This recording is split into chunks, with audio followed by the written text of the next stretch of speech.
За обезбедување на одржлив економски раст и повисок животен стандард и лојална конкуренција неопходно е формализирање на неформалната работа.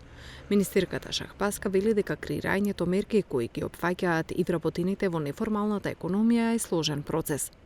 Владата креираше 6 пакети на финансиска подршка на стопанството и граѓаните со цел полесно премостување на кризата.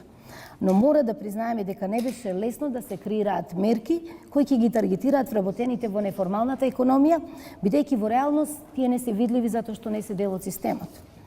И затоа многумина на потешкиот начин ја научија лекцијата што значи формализација на секое работно место, што значи сигурност, што значи известност и заштита на работничките права. Неформалните економски активности се сложен проблем и се представуваат голем предизвик и за најголемите светски економии, затоа што ја попречуваат ефикасната распределба, како што кажа министерот за финансии, на државните, на приватните ресурси и ги намалуваат даночните приходи во државната каса.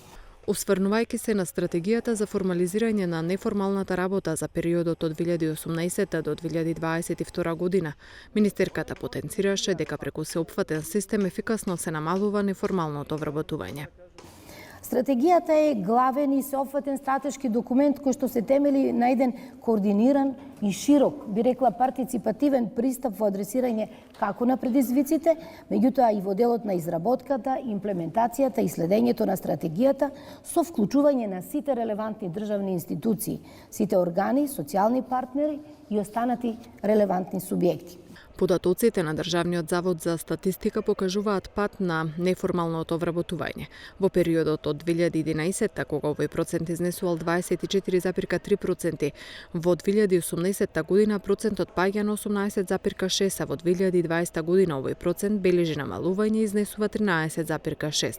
Најголемо намалување на оваа стапка е изразена кај младите работници на возраст од 15 до 24 години, која од високи 46,9% во 2011 година се намали на 18,9% во 2020 година.